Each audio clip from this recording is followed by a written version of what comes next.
Barack Obama and various senior national security officials in America had stated that there is some kind of treasonous conspiracy linking Vladimir Putin and his connections to Donald Trump. How this becomes relevant in the war with Ukraine? Recent times we've seen something different happen.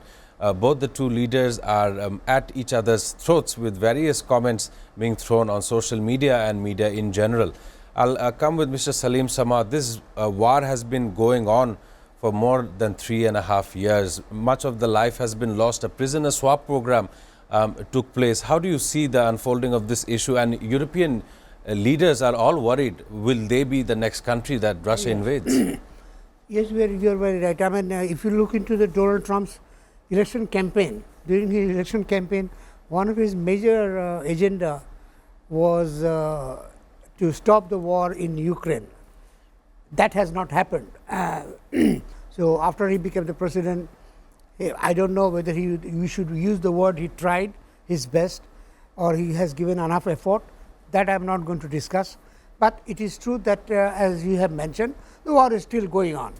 And if you look into there was another war, not very old, is only few decade before. If you remember Yugoslavia, which is now broken into seven parts or seven countries, there is a Muslim majority area called the Herzegovina, Sarajevo and Herzegovina. Interestingly, that the European, not only the European, the Americans also decided that they will not allow a second genocide. I mean, after the First World War, Second World War, whatever the German has caused in the Europe, they have promised that they will not allow a second genocide to occur into which was Yugoslavia, and they stopped it.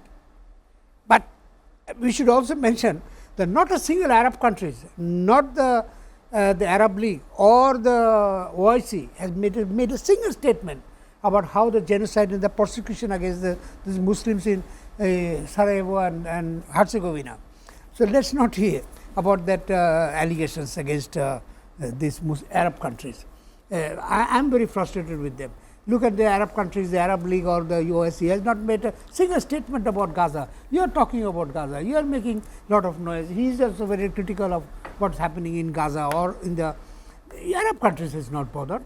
Arab countries also not bothered what is happening with this recent crisis in Syria. I mean, you can observe that they are not bothered what is happening to the Arabs or the Muslims or the whatever sect say you talk about.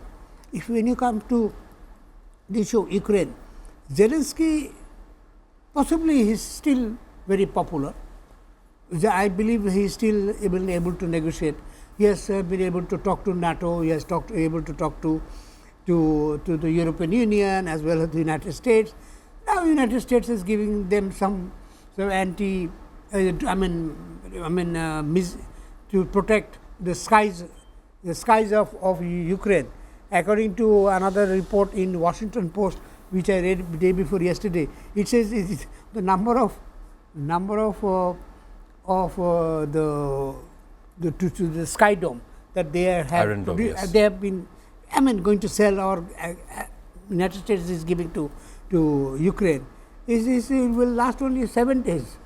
So what is going to happen after 7 days? So they will not be able to protect their skies. So you can understand the European Union, the NATO, United States are giving so much of limited this war machine or equipments to fight a war is very inadequate, you can say.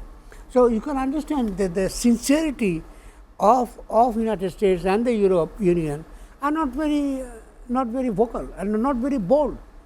I mean, what do you expect? They will give they are supposed to give them 500 Leopard tanks. This is not an issue for them, giving 500 Leopard.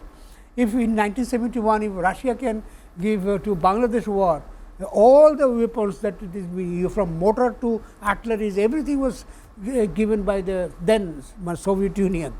So if you are sincere, you can do that. That really changed the war in 71. Otherwise, I don't know, maybe it would be prolonged. But you have to understand that if your war machines and the other, and nobody is fighting in Ukraine. You will not find that another country's soldiers are fighting in Ukraine. Yes, in Russia, yes, you will find a third country is also fighting a war. North Korea, for example. North Korea. I mean, and they are dying, and there is no news in North Korean newspaper, and there is no, those people who are bodies are coming to North Korea. There is no, it's absolutely silent. That's a different issue. There's a policy of North Korea, and so you can understand that it is a North Korea who had secretly sent militaries to fight the Ukrainian, but maybe there is another third country or fourth country who are also fighting in that war.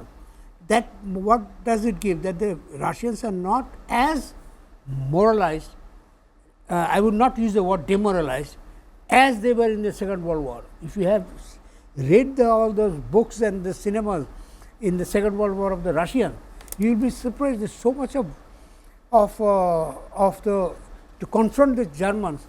Whatever the effort they have given, they are not giving that effort in Ukraine.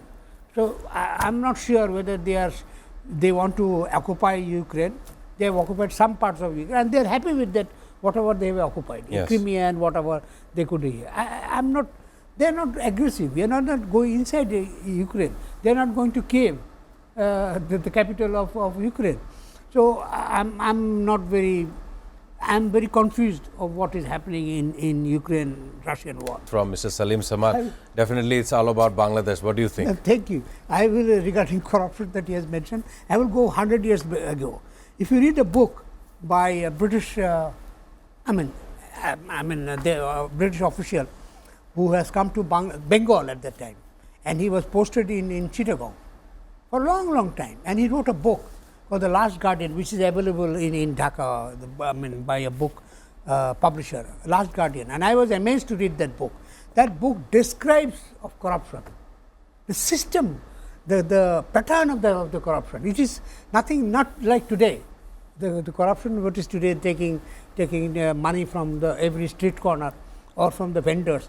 So it was very organized. And if you can read his book, it mentioned about how much you have to pay for land registration, how much you have to pay for a bail, how much you have to pay. So you can see that it is a long, and the Husband was given the responsibility to quash all the corruption in his region, and he couldn't.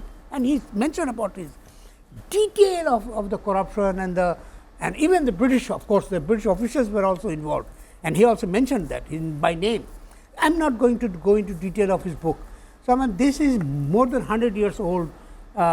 Systematic corruption, and that corruption has come down to today what we see, which is very visible, that you can see from the vendors, from the transport, and it is several hundred crore takas.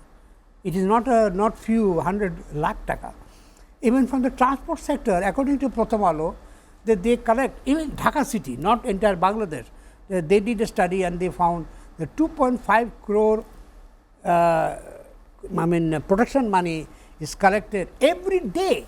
So you can imagine that 2.5 crore is not going to the pocket of that association, the transport association or the owners association. It is being distributed and it climbs up, it goes to the top. So you can see everybody is involved. So whoever is talking about they will eradicate corruption, that I don't believe.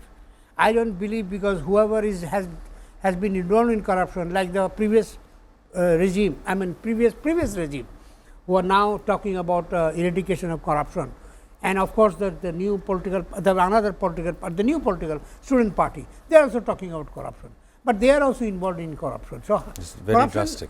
First of all, corruption is nothing to do with taking money.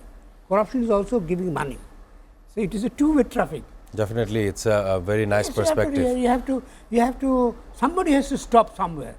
I really hope that our leaders can plan on cessation of corruption